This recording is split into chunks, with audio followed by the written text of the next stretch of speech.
Hi there, and welcome to this week's edition of Top End Track Talk.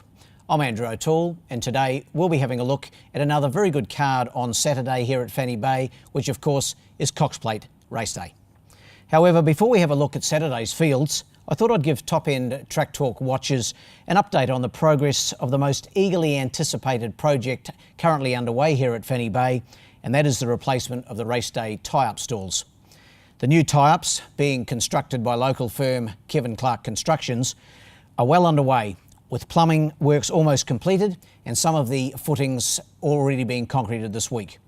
The project will provide additional race day tie-ups to those already in place, fully rubberised stall floors and walkways, an extended roof which will keep the harsh conditions off horse and participant, new perimeter fencing for added safety, and industrial fans within the stalls to keep the horses cool on race day.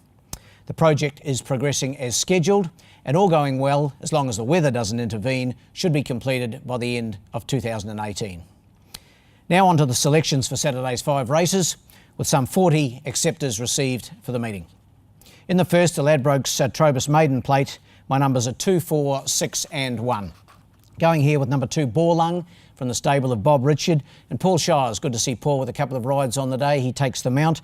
Borlung knocking on the door, a third and a second at his last 2 starts. This chestnut 5-year-old gets an ideal opportunity to break through here. Number 2 on top for me, ahead of number 4, and that is Musambani, another one racing well for Phil Cole. Has had a few starts without winning, gets a good opportunity on Saturday. In for third, number 6, Foxy Lulu, and in for fourth, number 1, Amigo Mio. 2, 4, 6 and 1 in the first. The second, the Gardens Park Golf Links Handicap. It's for the benchmark 54 gallopers. It's over the 1200 metres. My numbers here are 2, 5, 1 and 4. Going here with Taipei Dancer from the stable of Jason Manning. Vanessa Arnott, of course, takes the mount. This horse has raced really well in 5 starts in the top end. 2 wins and 3 thirds. She's a 4-year-old mare racing really well. Good run last time behind Desiree. Hit the line strongly. Should be hard to beat again. Got her on top ahead of number 5 here, Melanion, a last start winner for the Carl Spry stable. Paul Denton did the riding on that occasion and he retains the mount.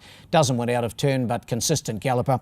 In for third, number 1, Captain Apollo, and in for fourth, number 4, Lindwall. Those numbers 2, 5, 1 and 4. In the third, it's the Darwin Corporate Park Handicap. It's for the 0 to 58 gallopers. It's over the 1100 metres, the sprint course. My numbers here 3, 1, 5 and 6. 3 on top here, Liberty's Torch. I'm looking to Liberty's Torch to turn around a big margin that was beaten last time out by Rock Atomic, some 8.5 lengths. But I think with improvement, Liberty's Torch at a second start on the track can be very hard to beat. Paul Denton takes them out, could be in for a pretty good day. Paul for Kerry Petrick was third to Rock Atomic, beaten 8.5 as I mentioned, but I think with improvement might be able to turn the tables on number 1 Rock Atomic. Kim Gladwin aboard for Gary LaFoe Jr. Has been racing consistently. Good win last time out, led all the way, kicked away and held on gamely. It'll race well again. In for third, number 5 My Snip, and my fourth selection, number 6 Van Zeta. 3, 1, 5 and 6. The fourth, the Asian United Food Service Handicap. It's the 0 to 64. It's also over 1100 metres. Pretty good contest, this one. My numbers 2, 9, 1 and 6. Best bet of the day for me here, number 2, Divine Red. Bought out of the Magic Millions Darwin Tried Horse Sale just a few short months ago by John Burke. Trained by Gary Clark, and the only ride on the day for Brendan Davis, so I think that's significant. Its first start here on the track, covered a lot of ground, finished second on that occasion, just beaten by Howdy. It's drawn a little awkwardly again, but I think with Davis aboard, this horse will go forward and be very hard to beat. 2 on top for me. Ahead of number 9, Sabai Sabai. Was a late scratching just a few days ago here with a slight issue. Hopefully he's overcome that issue, and Kerry Petrick wouldn't be lining the mare up if she wasn't happy with her. Wayne Davis, as usual, takes the mount.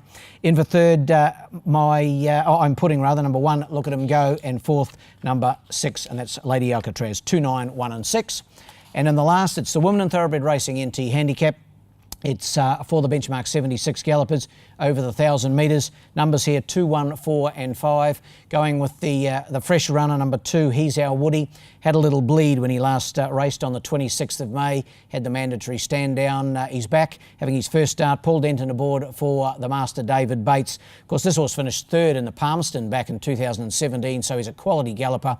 and provided all is well with He's Our Woody, I can see him being very hard to beat. I've got him on top ahead of the Lightning Montgomery winner at Carnival, time in El Toronado. Carl Spry trains and rides. He's had a freshen up as the old boy. El Toronado really goes very well on this track, and I've got him in to run second. My third selection, number 4, Brooklyn, and then for fourth, number 5, Federal Court. So 2, 1, 4 and 5 in the last.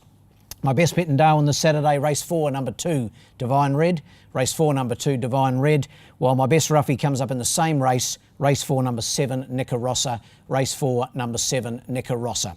Well, that wraps up this edition of Top End Track Talk, and with the Melbourne Cup run on Tuesday week, we'll have a little break next week and be back for the next meeting here in the Top End following the Melbourne Cup. That's set down for the 10th of November.